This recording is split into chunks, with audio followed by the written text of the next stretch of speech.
রাব্বুল আলামিন বলছেন কুরআনুল কারীমের সূরা ইউসুফ এর 53 নম্বর আয়াতের মধ্যে আল্লাহ রাব্বুল আলামিন তাবৎ পৃথিবীর মানুষের জন্য বলছেন ওয়া মা উবাররিউ নাফসি ইন্নান নাফসা লাআম্মারাতুম বিসসু ইল্লা মা রাহিমা রাব্বি ইন্না রাব্বি গফুরুর রহিম। আল্লাহ রাব্বুল আলামিন বলছেন ইউসুফ আলাইহিস সালামের মুখ দিয়ে দুনিয়ার মানুষ ভালো করে জেনে রাখো, তুমি যেরকমই মানুষ হও না কেন, যত সুন্দর মানুষ হও না কেন, আল্লাহ রাব্বুল আলামিন পৃথিবীতে যেই 3 জন পয়গম্বরকে দুনিয়ার শ্রেষ্ঠ সৌন্দর্য দান করেছিলেন, দুনিয়ার নাম্বার 1 সৌন্দর্য আল্লাহ মুহাম্মদুর রাসূলুল্লাহ সাল্লাল্লাহু আলাইহি সাল্লামকে দিয়েছিলেন। 2 নম্বর দুনিয়ার সুন্দর মানুষ ছিলেন ইউসুফ আলাইহিস সালাম। আল্লাহর সৃষ্টির মধ্যে 3 নম্বর সুন্দর মানুষ ছিলেন হযরতে ইউনূস আলাইহিস সালাম। আল্লাহ রাব্বুল আলামিন এই 3 জন পয়গম্বরের জন্য এমন নিয়ামত দিয়েছেন, এমন সৌন্দর্য দান করেছিলেন। আল্লাহ বলছেন তাদের ভাষা দিয়া দুনিয়ার মানুষ জেনে রাখো, আমার অন্তরটা সব সময় অকল্যাণের দিকে যায়, খারাপের দিকে অন্তরটা ধাবমান হয়। ইন্নান নাফসা লাআম্মারাতুম বিসসু, অন্তর নির্দেশই দেয় শয়তানের প্ররোচনায় সে যেন খারাপ দিকে যায়। তবে আল্লাহ রাব্বুল আলামিন বলছেন একটা অন্তর পারে না, একটা অন্তর ওই পথের থেকে শয়তান যতই তাকে নির্দেশনা দেয় তাকে আটকায় দেওয়া হয়। রব্বুল আমিন বলছেন ইল্লা মা রহিমা রব্বি, তবে আমার রব যদি আমার অন্তরের উপরে রহম করেন, ওই অন্তরকে কখনো বিপদগ্রস্ত করার কারো সাধ্য নাই। এরপরে তিনি বলছেন আল্লাহ রাব্বুল আমিনের কাছে ইন্না রব্বি গফুরুর রহিম। এই দুনিয়ার মানুষ জেনে রাখো, আমার রব যে অন্তরের প্রতি দয়া করেন ওই অন্তরটা তো বেঁচে যায়। আর আমি আমার রবের ব্যাপারে এইটুকু আস্থা রাখি যে আমার রব যেরকম ক্ষমা করেন, আমার রব ঠিক একই রকম দয়া করতে পছন্দ করেন। সুবহানাল্লাহ। অতএব প্রিয় ভাইরা, অন্তরে আল্লাহর দয়া লাগবে, তাছাড়া আমার অন্তর পরিশুদ্ধ হবে না। প্রিয় ভাইরা, অপরিশুদ্ধ অন্তরের লালসা এবং চাহিদার একটা শিকার হয়, সে বুঝতেই পারে না যে সে একটা চাহিদা এবং লালসার শিকার হয়। দুনিয়াতেও সে ঘৃণিত এবং অপমানিত হয়, পরকালেও আল্লাহর কাছে ঘৃণিত এবং অপমানিত হয়। আল্লাহ রাব্বুল আমিন বলছেন তাহলে এখন অন্তর তো সকলের মধ্যে আছে, এই অন্তরের মধ্যে কোন অন্তরটা ধ্বংসপ্রাপ্ত হবে না, কোন অন্তরটা আল্লাহর কাছে বেঁচে যাবে? আল্লাহ রাব্বুল আমিন বলছেন কদ আফলাহা মান তাযাক্কা, ওই অন্তরটুকুকে রব্বুল আলামিন বলছেন সফল যে নিজেকে পুত পবিত্র করেছে। ওয়া যাকারা ইসমা রাব্বিহি ফাসাল্লা, আল্লাহর স্মরণ তার অন্তরের মধ্যে আছে, আর সাথে সাথে ওই ব্যক্তিটা আল্লাহর জন্য সালাত কায়েম করে। আল্লাহ এরপরে বলছেন বাল তুসিরুনাল হায়াতাদ দুনিয়া ওয়াল আখিরাতু খায়রুন ওয়া আবকা, যেই দুনিয়ার পিছে তুমি পাগল, যেই দুনিয়া তোমাকে মোহগ্রস্ত করে ফেলেছে, দেখতে দেখতে 20-30 বছর পার হয়ে গেল, 40 বছর কখন পার হয়ে গেল, এরপরে আস্তে করে নিজের জীবনটা সামনের দিকে চলে গেল। যেই দুনিয়া সাজালাম, যেই দুনিয়ার পিছে ছুটলাম, চাইলে ওই দুনিয়ায় আমি কখনো অমর হতে পারবো না হায়াতের জিন্দেগিতে। কিন্তু আল্লাহ বলছেন ওয়াল আখিরাতু খায়রুন ওয়া আবকা, বান্দা যদি একবার আখিরাতের দিকে তাকায় যদি তার জিন্দেগিটা গঠন করে, আল্লাহ বলছেন দুনিয়া থেকে চলে যাওয়ার পরেও আল্লাহর কাছে ওই ব্যক্তি অমর হয়ে থাকবে। সুবহানাল্লাহ। সূরা 3 এর মধ্যে আল্লাহ রাব্বুল আমিন এটার ব্যাখ্যা করেছেন। আল্লাহ রাব্বুল আমিন বলেছেন তাকে কোন রকম কাটাপ ছাড়া রেগুলার তার জন্য রিওয়ার্ড থাকবে। ইন্নাল্লাযিনা আমানু ওয়া আমিলুস সালিহাত, নিশ্চয়ই যারা আমল করবে সালেহ এবং দুনিয়ার বুকে ঈমান আনবে, আল্লাহ রাব্বুল আলামিন বলছেন তাদেরকে রব্বুল আলামিন কাটাপ ছাড়া, মানে মধ্যেরটা কেবল একটা যানবাহন, মৃত্যুটা তার যানবাহন, এখান থেকে চলে গেছে ওই পারে, কিন্তু তার আমল নামার কোনো আমলই আল্লাহ বন্ধ করবেন না। তার এই নেক আমল, তার দুনিয়াতে রেখে যাওয়া আমল তাকে চির অমর করবে। দুনিয়ার কোনো মানুষ তার নাম না নিলেও আল্লাহ রাব্বুল আলামিন তাকে কবরের মধ্যে আমল নামাগুলা বৃদ্ধি করে দিবেন। সুবহানাল্লাহ। অনেক জান্নাতি জান্নাতের মধ্যে যাওয়ার পরে বলবে আল্লাহ এটা আমার আমল নামা। না না না, আল্লাহ ভুল হচ্ছে, আল্লাহ এত আমল তো আমি করি নাই, আল্লাহ এগুলো আমার আমল নামা। আল্লাহ রাব্বুল আলামিন ফেরেশতাদেরকে দিয়ে জানাবেন, তুমি পার্সোনালি হয়তো আমল এরকম করো নাই, কিন্তু তুমি তোমার অন্তরকে বিশুদ্ধ করে এমন কতগুলা কাজ করে চলে আসছিলা, তুমি চলে আসছো কিন্তু ওই কাজের ধারাবাহিক ফলাফল বন্ধ হয় নাই, ওইগুলা তোমার অন্তরের মধ্যে আল্লাহ রাব্বুল আলামিন যে বিশুদ্ধতা দিয়েছিলেন, তুমি নিজেকে যে পূত পবিত্র করেছিলে, ওই পূত পবিত্রতার বদৌলতে তোমার অ্যাকাউন্টে আমলনামা চলমান। সুবহানাল্লাহ। প্রিয় ভাইয়েরা, আবু বকর বাজ্জার বলতেছেন, কদ আফলাহা মান তাযাক্কা, এই যে বললাম সফল হয়েছে সে যে দুনিয়ার বুকে নিজেকে পরিষ্কার করেছে, পবিত্র করেছে, তাজকিয়া করেছে। মূলত কদ আফলাহা মানে কি? আবু বকর বাজ্জার বলছেন, মান শাহিদা আল্লা ইলাহা ইল্লাল্লাহ ওয়া খালাল আন্দাদ ওয়া শাহিদা আন্নী রাসূলুল্লাহ। এর মানে হচ্ছে কেউ যদি আল্লাহ রাব্বুল আলামিনকে সাক্ষ্য দেয় যে তিনি ছাড়া কোনো ইলাহ নাই, আর যেই ব্যক্তি নিজের পাপ কর্ম থেকে নিজেকে সরিয়ে নিয়েছে, সাথে সাক্ষ্য দিয়েছে মুহাম্মদুর রাসূলুল্লাহ সাল্লাল্লাহু আলাইহি ওয়াসাল্লাম আল্লাহর পয়গম্বর, আল্লাহ বলছেন কদ আফলাহা মান তাযাক্কা, তাহলে তার তাজকিয়া হয়ে গেছে। আমার আল্লাহতে সাক্ষী দিয়েছি, নবীকে সাক্ষী দিয়েছি, পাপ থেকে বিরত, আল্লাহ বলছেন এই ব্যক্তি সফল হয়ে গেছে। সুবহানাল্লাহ। তিনি আবার বলছেন, তাহহারা নাফসাহু মিনাল আখলাকিজ রাজিআ ওয়া তাবা মা আনজালাল্লাহু আলা রাসূলিহি। আফলাহা মান তাযাক্কা মানে কি? তাহহারা নাফসাহু, নিজের অন্তরকে পবিত্র করেছে, মিনাল আখলাকির রাজিলা, যেই সকল কুচরিত্র, কুস্বভাব, এই কুস্বভাব থেকে নিজেকে বাঁচিয়ে রেখেছে। ওয়া তাবা মা আনজালাল্লাহু আলা রাসূলিহি, আর আমার নবী যা অবতীর্ণ হয়েছে তার প্রতি সে কোনো পণ্ডিতি করে নাই, মাতব্বরি করে নাই, নবীর উপর যা আসছে সে নিজে অনুসরণ করতে লেগে গেছে, নিজে অনুসরণ করছে নবী সাল্লাল্লাহু আলাইহি ওয়াসাল্লামের। 2 নম্বর, খারাপ চরিত্র থেকে নিজেকে বাঁচিয়ে রেখেছে। 3 নম্বর, নিজের অন্তরকে পরিশুদ্ধর জন্য চেষ্টা করেছে। আল্লাহ বলছেন কদ আফলাহা মান তাযাক্কা, এই 3 গুণ আছে যার, সে বিশুদ্ধ হয়েছে। আল্লাহ রাব্বুল আলামিন বাকি ভুলভ্রান্তি তার মাফ করে দিবেন। প্রিয় ভাইয়েরা, সুতরাং আমাদের অন্তর বিশুদ্ধ করার ক্ষেত্রে ইনিশিয়েটিভ নিতে হবে ভাই। বাহিরে আমাদের অনেক ভংভাং চলাফেরার মধ্যে, পোশাকে আশাকে, ড্রেসিংয়ে, দাড়ির কাটিংয়ে, চুলের কাটিংয়ে, পোশাক নির্বাচনে, জুতা, গাড়ি, সবকিছুতে আমরা পরিষ্কার পরিচ্ছন্নতার কথা চিন্তা করি, কিন্তু আমরা যদি আমাদের অন্তরকে বিশুদ্ধ না করি, এই অন্তরের পরিবর্তন যদি না হয়, তাহলে আসলে মানুষের প্রকৃত পরিবর্তন হয় না। এই জন্য আমি সব সময় একটা কথা বলি ভাই, এটা যদিও আমি বলি, কিন্তু ইমাম ইবনুল কাইয়্যুমের কথা। প্রিয় ভাইয়েরা, তিনি বলছেন দুনিয়াতে 2 শ্রেণীর মানুষ।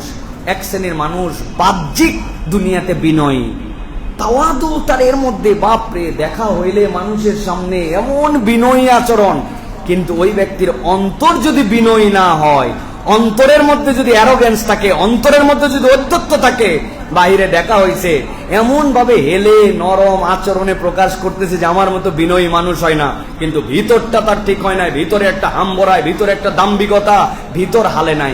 সুতরাং ভিতর হালায়া যেই হালানোটা বাহির পর্যন্ত আছে ওটাই প্রকৃত বিনয়, আর যার অন্তর বিনয় হয় নাই, বাহিরে বিনয়ের ভাব দেখায়, ওটা হচ্ছে নেফাকির চরিত্র। ঠিক কিনা?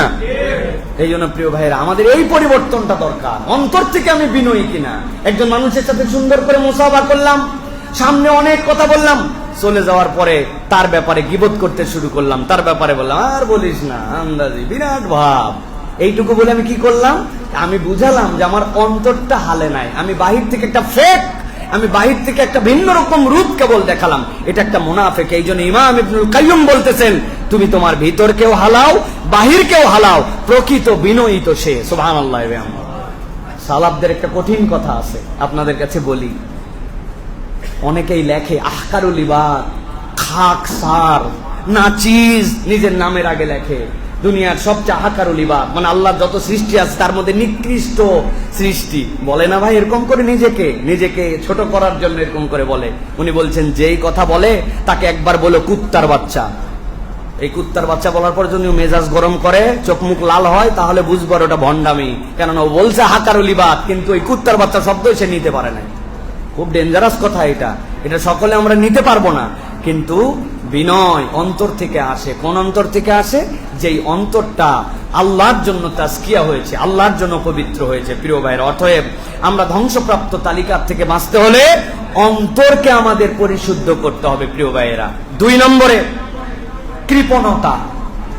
কোরআন এবং সুন্নাহ বলছে কৃপণতা মানুষকে ধ্বংস করে দেয়। আমরা বুঝতে পারি না, মনে করছি কৃপণের ধন বেড়ে যাচ্ছে, কিন্তু আল্লাহ রাব্বুল আলামিন কোরআনুল কারীম এবং হাদিসের মধ্যে জানাচ্ছেন তোমার কৃপণতা তোমাকে ধ্বংস করে দিচ্ছে। কিভাবে? আল্লাহ রাসূল সাল্লাল্লাহু আলাইহি ওয়াসাল্লাম বলছেন ইয়্যাকুম ওয়াজ-জুলম, আমি তোমাদেরকে জুলুম থেকে বেঁচে থাকতে বলতেছি। ফা ইন্নাজ যুলমা হুয়া যুলুমাতু ইয়াউমাল কিয়ামাহ, নিশ্চয় তোমাদের এই জুলুম কিয়ামতের দিনে তোমাদের জন্য ভয়াবহ অন্ধকার নিয়ে আসবে। এক জুলুম তোমাদের জন্য বিশাল অন্ধকার নিয়ে আসবে। ওয়াত্তাকুশ শুহা, নবীজি বলছেন তোমরা কৃপণতা থেকে বাঁচো। ফা ইন্নাশ শুহা আহলাকা মান কানা ক্বাবলাকুম, জেনে রাখো তোমাদের পূর্বে যত জাতি ধ্বংস হয়েছে এর অন্যতম কারণ ছিল তাদের কৃপণতা। এটা নবী করিম সাল্লাল্লাহু আলাইহি ওয়াসাল্লামের বক্তব্য। প্রিয় ভাইয়েরা, আমরা মনে করি যার অনেক ধন আছে সেই কেবল দান করবে, যার অনেক টাকা পয়সা আছে সে কেবল দান করবে না। দানের লেয়ার নবী করিম সাল্লাল্লাহু আলাইহি ওয়াসাল্লাম সুস্পষ্টভাবে বলে দিয়েছেন, যার যতটুকু যেখান থেকে সামর্থ্য আছে সেখান থেকে সে ততটুকু তার পক্ষ থেকে দান করবে। এটাই হচ্ছে তার জন্য দায়িত্ব। প্রিয় ভাইরা, সুতরাং কৃপণ চরিত্র আমাদেরকে যেন এমন জায়গায় না নিয়ে যায় যে আমরা ধ্বংসপ্রাপ্তদের তালিকার মধ্যে চলে যাই। প্রিয় ভাইরা, এই জন্য নবী করিম সাল্লাল্লাহু আলাইহি ওয়াসাল্লাম যার থেকে বড় দানবীর এই পৃথিবীতে কেউ ছিলেন না। তার দান তাকে এমন লেভেলে নিয়ে গেছে যেই লেভেলে আল্লাহ রাসূল সাল্লাল্লাহু আলাইহি ওয়াসাল্লামের ব্যাপারে বলা হচ্ছে যে তিনি ছিলেন মরু ঝড় সাইমন যেরকম দান যেরকম নিয়ে আসে, এই ঝড়ের থেকে বেশি তার দানশীলতা দুনিয়ার বুকে প্রতিষ্ঠিত ছিল। প্রিয় ভাইরা, এই জন্য আমাদেরকে কখনো কৃপণ হওয়া যাবে না। সেই নবী করিম সাল্লাল্লাহু আলাইহি ওয়াসাল্লাম আল্লাহর কাছে দোয়া করেছেন, আল্লাহুম্মা ইন্নী আউযু বিকা মিনাল বুখলি ওয়াল জুবনি, আল্লাহ আপনি আমাকে কাপুরুষতা এবং আপনি আমাকে বখিলতা থেকে আপনি আমাকে হেফাজত করেন। আল্লাহুম্মা আমিন বলেন। প্রিয় ভাইরা, এটা আমাদের অনেকের মধ্যে ঢুকে গেছে। সম্পদ কেবল কুক্ষিগত করেছি, কেবল আমার ভেবে চলেছি। আমার আল্লাহ রাব্বুল আমিনের জন্য যে আমাকে ডোনেশন দেওয়া দরকার, দান করা দরকার, আমার দানটুকুই যে কেবল আমার সাথে যাবে এইটুকু আমরা বুঝি না। আল্লাহ রাব্বুল আমিন বলছেন, দুনিয়ার মানুষ, সূরা হাসর 59 নম্বর সূরা, এই সূরার মধ্যে আল্লাহ রাব্বুল আমিন দীর্ঘ আলোচনা এনেছেন। সেইখানে আল্লাহ রাব্বুল আমিন এক শ্রেণীর মানুষের কথা বলছেন, ওয়ালাউ কানা বিহিম খাসাসা, এমন কতগুলা সাহাবায়ে কেরাম ছিলেন যাদের নিজেদের প্রয়োজন ছিল, নিজেরা অভুক্ত পর্যন্ত থেকেছেন। আল্লাহর নবীর মেহমানকে নিয়ে বাড়িতে গেছেন, বাচ্চা দুইটা আছে, যেই বাচ্চা দুইটা অভুক্ত, মা তাদের জন্য রান্না করে। মা পর্যন্ত বুঝেছে আল্লাহ নবীর মেহমান তার বাড়িতে এসেছে। নবীজি সাল্লাল্লাহু আলাইহি ওয়াসাল্লামের মেহমানদারি করার জন্য বাচ্চাগুলাকে ভুলায়া ঘুম পাড়ায় দিয়েছে। স্বামী স্ত্রী এর পরে যেই খাদ্য খাইলে বিপদ হবে, কেননা এই খাদ্য দেওয়ার পরে নিজেরা খাওয়ার পরে তার অতিথির আপ্যায়ন ঠিক মতো হবে না। এই কারণে নিজেরা অভুক্ত থেকে উল্টারও খাওয়ার অভিনয় করেছে। স্ত্রীর বুদ্ধিতে বাতিটা পর্যন্ত নিভায়ে দিয়েছে, যাতে করে মেহমান আবার না বুঝতে পারে যে এই ব্যক্তিটা খাচ্ছে কি খাচ্ছে না। এই ব্যক্তিটা নিজের বাচ্চাকে প্রায়োরিটি দেয় নাই, প্রয়োজন ছিল। নিজের পেটের ক্ষুধা ছিল, প্রয়োজন ছিল, প্রায়োরিটি নিজেকে দেয় নাই। নিজের স্ত্রীর ক্ষুধা ছিল, সেও নিজেকে প্রায়োরিটি দেয় নাই। আল্লাহ রাব্বুল আলামিন ওই দুই ব্যক্তি স্বামী স্ত্রীর কথা আল্লাহর নবী সাল্লাল্লাহু আলাইহি ওয়াসাল্লামকে ফজরের আগে জানাইছেন। আল্লাহ রাব্বুল আলামিন নবীজি সাল্লাল্লাহু আলাইহি ওয়াসাল্লামকে হাসিয়েছেন। সাহাবায়ে কেরাম জিজ্ঞাসা করছে, ইয়া রাসূলুল্লাহ, ইয়া হাবিবাল্লাহ, আপনি হাসতেছেন কেন? বলে, শোনো, আমার এমন সাহাবী, যেই সাহাবী মেহমান দুইটা নিয়ে গিয়েছিল, রাত্রিবেলা যে আচরণ করেছে, আমার হাসার কারণ হচ্ছে আমার আল্লাহ জিবরাইল মারফত খবর জানাইছেন, তাদের এই কাণ্ড কারখানা দেখে খুশিতে স্বয়ং আল্লাহ হেসেছে। আল্লাহ রাব্বুল আলামিন বলছেন, ওয়ালাউ কানা বিহিম খাসাসা ওয়া মান ইউকা শুহা নাফসি ফাউলাইকা হুমুল মুফলিহুন। রব্বুল আলামিন বলছেন, শোনো, তাদের যে প্রয়োজন ছিল না এরকম নয়, তারা কি পরিমাণ প্রয়োজন ছিল সেই প্রয়োজনকে উপেক্ষা করে নিজেদেরকে কৃপণতা থেকে বাঁচায় দিয়েছে, মানসিক কৃপণতা থেকে নিজেকে বাঁচায় দিয়েছে, আল্লাহর জন্য ডেডিকেশন নিজে দিয়েছে। আল্লাহ বলছেন, আমি রব্বুল আলামিন বললাম, যে নিজেকে কৃপণতা থেকে হেফাজত করে আমি রব তাকে সফল হিসাবে পরিগণিত করব। সুবহানাল্লাহ। আল্লাহ রাব্বুল আলামিন অন্য আয়াতে কারিমার মধ্যে বলছেন, সূরা আল ইমরান 180 নম্বর আয়াত, এই আয়াত আল্লাহ বলছেন, ওয়ালা ইয়াহসাবান্নাল্লাযীনা ইয়াবখালুনা বিমা আতাহুমুল্লাহু মিন ফাদলিহি ওয়া খায়রুল লাকুম বাল হুয়া শাররুল লাহুম। আল্লাহ বলছেন দুনিয়ার বুকে আল্লাহ রাব্বুল আমিন কত মানুষকে ফজল দিয়েছেন, সে এইগুলাকে আল্লাহর পক্ষ থেকে পাওয়ার পরেও কৃপণতা করে আর মনে করে সম্পদ কুক্ষিগত করে সম্পদ বাঁচিয়ে রেখে তার বোধহয় অনেক কল্যাণ হবে। আল্লাহ রাব্বুল আমিন বলছেন বাল হুয়া শাররুল লাহুম, আমি আল্লাহ বলতেছি তার এই কৃপণতা, তার এই বখিলতা, তার এই বেশি বেশি গুনে গুনে গুনে গুনে খরচ করা, এইটা তার জন্য অকল্যাণকর। আল্লাহ বলছেন সায়ুতাওয়াকুনা মা বাখিলু বিহি ইয়াউমাল কিয়ামাহ, সে যেইটাকে কৃপণতার মধ্যে নিল রব্বুল আলামিন কিয়ামতের দিনে তার ওই সম্পদকে তার গলার মধ্যে বেড়ি হিসাবে লাগাই দিবেন। গলার মধ্যে যখন বেড়ি হিসাবে সম্পদ যাবে, ওই সম্পদের কারণে ওই বান্দাটাকে তখন জাহান্নামে যেতে হবে। মুফাসসিরিনে কেরাম ব্যাখ্যা করছেন, আল্লাহ যে বললেন সায়ুতাওয়াকুনা মা বাখিলু বিহি, এইটার অন্যতম ব্যাখ্যা হচ্ছে কারো উপরে যদি যাকাত ফরজ হয় আর ওই যাকাত যদি সে পাই হিসাব করে না আদায় করে, আর যদি কারো প্রতি বান্দার হক আরোপিত হয় ওই হক যদি সে আদায় না করে, এই দুই কারণে এই সম্পদ তার জাহান্নামে যাওয়ার কারণ হবে। যাকাতের মামলাটাও বুঝি, কিন্তু জনগণকে ফাঁকি দেওয়া, নিজের আত্মীয় স্বজনকে ফাঁকি দেওয়া, নিজের মিরাজ নামার মধ্যে দায়িত্ব আসছে আমার করে, সেইটা আমি পুঙ্খানুপুঙ্খু ভাবে বন্টন করে দেই না।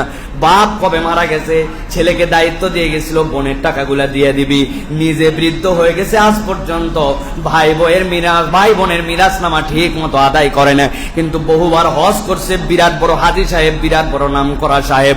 এইরকম মুসলমান আমাদের সমাজে আছে কিনা? আমার কাছে প্রশ্ন পাঠাইছে, হুজুর আমরা যতটুকু জানি বোন যদি বাপের ভিটার সম্পদ নেই তার সংসারে অশান্তি হয়, সুখ হয় না, এই অবস্থায় কি তাকে তারপরেও সম্পদ দেওয়া লাগবে? প্রশ্নের ভাব বুঝছেন আপনি? আল্লাহ রাব্বুল আলামিন মিরাসনামা বন্টন করছে আর উনি ফতোয়া বের করছে যে ভিটার জমিতে যদি বোন ভাগ নেয় তাইলে সমস্যা হয় বোনের সংসারে। আমি ফতোয়া দিছি বেটা সবার আগে ভিটার থেকে তোর উঠা লাগবে, কেননা আল্লাহ রাব্বুল আলামিন ছেলের জন্য ডবল দিয়েছেন আর মেয়ের জন্য অর্ধেক, সুতরাং ফিতনার সমস্যা যদি হয় বাপের ভিটায় থাকলে ছেলের ডবল, কি মেয়ের জন্য কম, অতএব সবটুকুই বোনরে দাও, তুমি চলে যাও। প্রিয় ভাইরা, আল্লাহ রাব্বুল আমিন এই জন্য বলছেন সায়ুতাওয়াকুনা মা বাখিলু বিহি ইয়াউমাল কিয়ামা, কিয়ামতের দিনে এইটা তোমার কাঁধের মধ্যে বোঝা হয়ে যাবে। বান্দা বোঝে না, কিন্তু এই কৃপণতার কারণে তার জীবনের বরকত উঠে যায়। আল্লাহ রাব্বুল আমিন নিজের পরিচয় দিচ্ছেন এরপরে, ওয়ালিল্লাহি মিরাসুস সামাওয়াতি ওয়াল আরদ ওয়াল্লাহু বিমা তা'মালুনা খাবীর। এই দুনিয়ার মানুষ, তোমার আল্লাহ তোমাকে দান করতে বলে, তার মানে কি মনে করছো তোমার রব বোধহয় বকিল, তার বোধহয় প্রয়োজন করে গেছে, তিনের বোধহয় আটক? না, তার আটক নয়, আল্লাহ তোমাকে বাঁচাতে চান এই কৃপণতার থেকে দূর করে দিয়ে। রব্বুল আলামিন বলছেন জেনে রাখো আসমান জমিনের মালিক তো আল্লাহ, ওয়ালিল্লাহি মিরাসুস সামাওয়াতি ওয়াল আরদ, আল্লাহর সম্পদের কোনো প্রয়োজন নাই, বরং বান্দা তুই নিজেকে নিজে যদি ধ্বংস থেকে বাঁচাতে চাস কখনো বখিল আর কৃপণ হবি না। রব্বুল আলামিন এই জন্য বলছেন আল্লাহু বিমা তা'মালুনা খাবীর, তুমি যা করো তার খবর আল্লাহ রব্বুল আলামিনের কাছে আছে, আল্লাহর কাছে সেই খবর আছে। অতএব প্রিয় ভাইরা, দুনিয়াতে আমরা যেন বখিল মানুষ না হয়ে যায়। বখিল নিয়ে আর কি বলবো, মসজিদ নিয়ে যে আমার আন্দোলন, এই মসজিদের আন্দোলনেই তো আমি একরকম অসফল। আমার একটা টার্গেট যে মসজিদগুলি মানুষের কাছে দান, মানুষের উন্মুক্ত সহযোগিতার মুখাপেক্ষী হবে না, বরং মসজিদে জুমার যে মুসল্লিরা আসবে তাদের কন্ট্রিবিউশনটা যদি বিউটিফুল হয় তাহলে মসজিদ অটো রান করবে। কিছু প্রয়োজন পড়বে কিন্তু অটো রান করবে। একটা সিম্পল হিসাব, একটা মসজিদে জুমার দিনে যদি 200 মুসল্লি হয় আর জুমা যদি 4টা হয়, প্রত্যেকটা মুসল্লি যদি তার সামর্থ্যের উচ্চটা যা দিবে দিবে, কিন্তু নিয়ত করে যদি যে আমি 20 টাকার কন্ট্রিবিউশন করবই করব, এর নিচে আমি করব না। 200 মুসল্লিতে কয় টাকা হয় ভাই? হ্যাঁ, 200 মুসল্লিতে 20 টাকায় কয় টাকা হয়? তাহলে যেই মসজিদে 204 জুমাতে তার একটা অ্যামাউন্ট হলো, যেই মসজিদে 500 তার একটা অ্যামাউন্ট হলো, যেই মসজিদে 1000 মুসল্লি 20 টাকা করে 20,000 টাকা হয়, 4 জুমাতে 80,000 টাকা হয়। মসজিদের বিল, মসজিদের প্রাথমিক খরচ এগুলো সব আদায় হয়ে যায়। কিন্তু এত বলার পরেও টাকা গোনার সময় 1 টাকার অনেক কয়েন পাওয়া যায়, 5 টাকার কয়েন পাওয়া যায়। আমি বলছি আমার মুয়াজ্জিনকে যে ভাই এই যে আমার কাছে আসছে যে হুজুর এত ওয়াজ করলেন তারপরেও দেখেন 1 টাকার নোট কিন্তু কমে নাই, এগুলো আছে। তো আমি বলছি ভাই অনেক মানুষই আছে 1 টাকার 20টা কয়েন নিয়ে এসে জমা দিছে। কই হুজুর আপনি আলগা কথা বলেন না, 20 টাকার নোট 20টা কয়েন নিয়ে আসবে এরকম লোকই নাই। হাজার ওয়াজ করার পরে ওই লোকের এই কন্ট্রিবিউশন আসে না, পরিচয় দেয় আমি ছাত্র, আমি স্টুডেন্ট। কিন্তু উনি যখন খেতে যায়, স্টলে যায়, তখন বিলকে দিবে এই নিয়ে ঠেলাঠালি করে। হ্যাঁ তুই দিবি মানে তুই আমার এলাকায় আসছিস, তুই দিবি, আমি টাকা দিব, দুইজন ঠেলাঠালি করে। 50 করে ফ্লেক্সি লোড করে। মোবাইলে কথা বলার সুযোগ থাকলে পিতামাতার সাথে মাসে 50 টাকা খরচ করে কথা বলে, কিন্তু আল্লাহর ঘরে জুমার দিনে আছে 20 টাকা দিবে।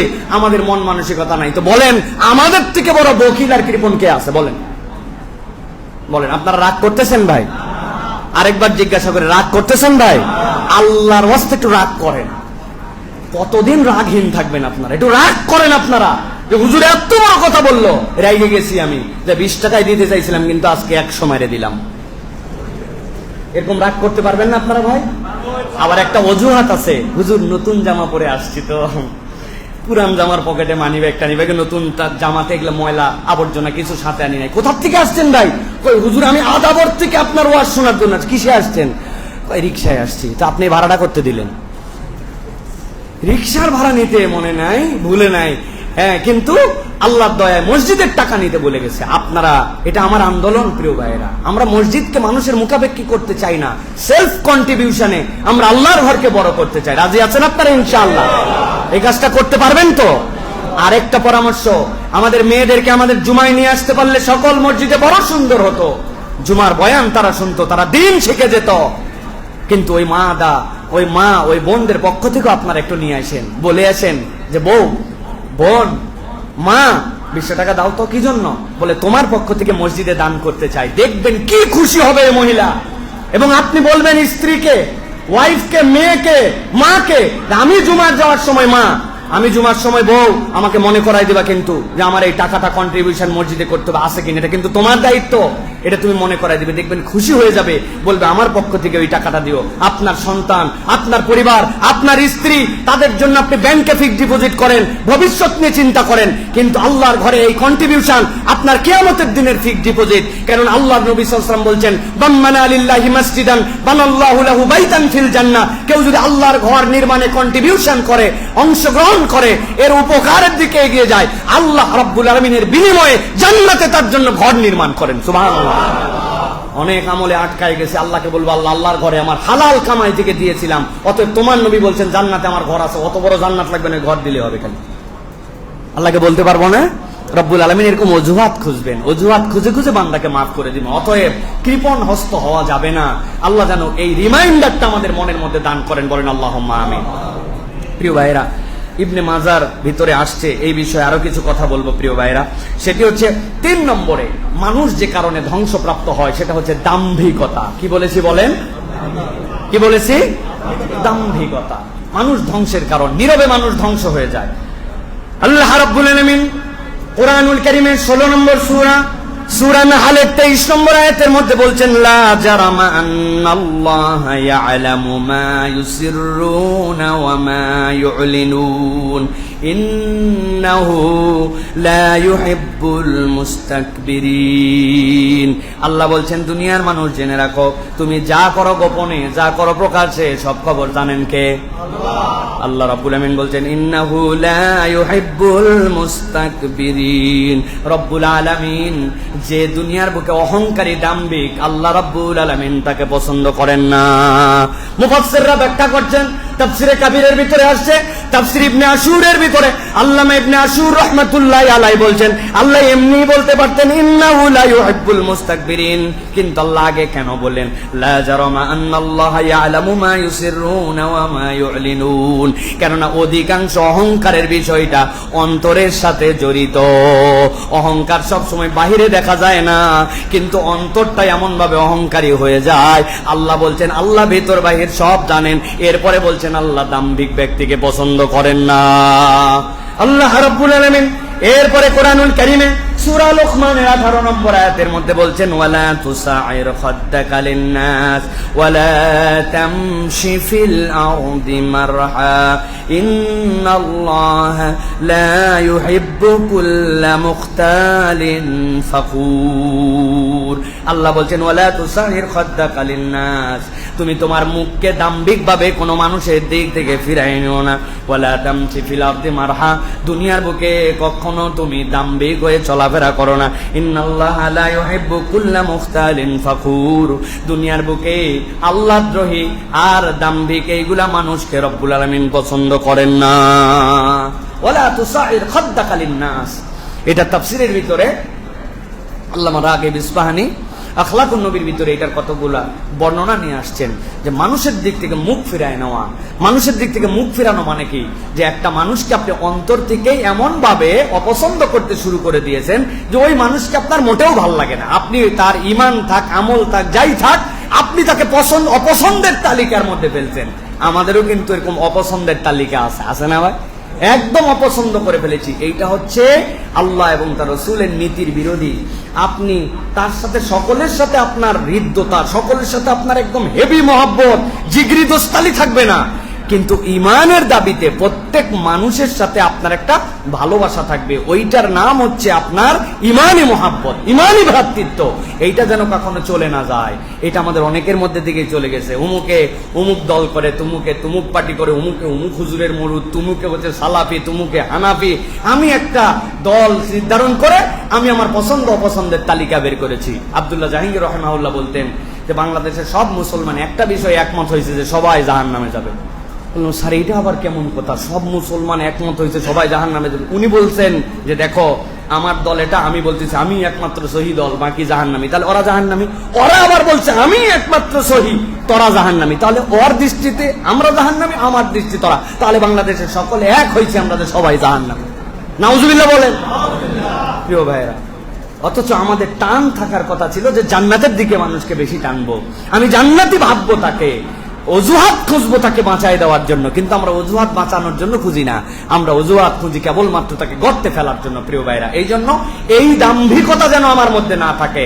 দুনিয়াতে সব ধরনের অহংকার, বড় অহংকার গুনার, কিন্তু এর মধ্যে সবচেয়ে বড় অহংকার ধার্মিক মুসলমানদের অহংকার। আমি ভালো মুসলমান, আমি যা ইবাদত করি আমার সমান কেউ করতে পারি না।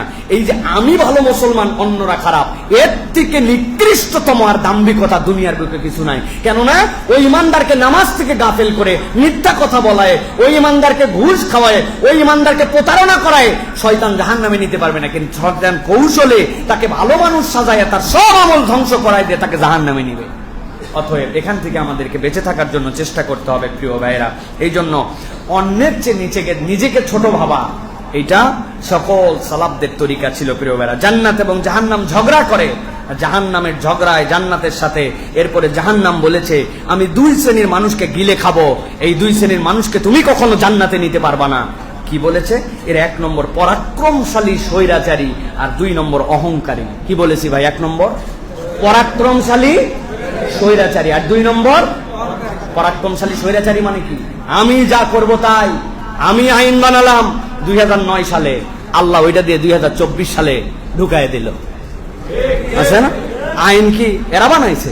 আইন তো এরা বানায় না, আইন তারা বানাইছে। পরাক্রমশালী স্বৈরাচারী আমার বিপক্ষে যে কথা বলবে তারে ফাঁসাই দেব। জঙ্গি নাটক, কত নাটক এই দেশে হয়েছে না ভাই? হুজুর দেখলে টিটকারি করে, কওমি মাদ্রাসার মধ্যে কুরবানি ঈদের সময় আমরা মানুষের জবাই করে দেয় পশু, ওই সকল ভোতা বটিকে জঙ্গিত্ববাদের তালিকার মধ্যে নিয়ে আসে, এই সকল নাটক সাজায়া মাদ্রাসার বিপক্ষে, ইসলামপন্থীদের বিপক্ষে, আল্লাহ আল্লাহ রসুলের পক্ষে যারা কথা বলে তাদের বিপক্ষে যারা অবস্থান নিয়েছিল, আল্লাহ প্রমাণ করে দিয়েছেন এই দুনিয়ার বুকে যে তোমরা দুনিয়াতেও লাঞ্ছিত, পরকালেও লাঞ্ছিত। ঠিক কিনা? আল্লাহ প্রমাণ করে দিয়েছেন। প্রিয় ভাইরা, এই জন্য মনে রাখবেন, জান্নাত আর জাহান্নাম ঝগড়া করছে, জান্নাত চুপ করে গেছে। জান্নাত বলছে আমি সবাইকে নেব, ঈমান আছে যার সাথে সবাইকে আমি জান্নাতে নিব। বলছে দুইটা শ্রেণীকে তুমি নিতে পারবা না, পরাক্রমশালী স্বৈরাচারী আর আরেকটা হচ্ছে অহংকারী। এই দুইটা জায়গার থেকে আমাদেরকে বেঁচে থাকতে হবে। প্রিয় ভাইরা, অহংকারের it's a big definition. Self অহংকারের উপরে আমার একটা খুতবা আছে, নেটের থেকে প্রয়োজনে দেখে নেবেন, একদম 1 ঘন্টা 10 মিনিটের। এর একটা পার্ট হচ্ছে, এক সাহাবী এসে বলেন, ইয়া রাসূলুল্লাহ, আমি তো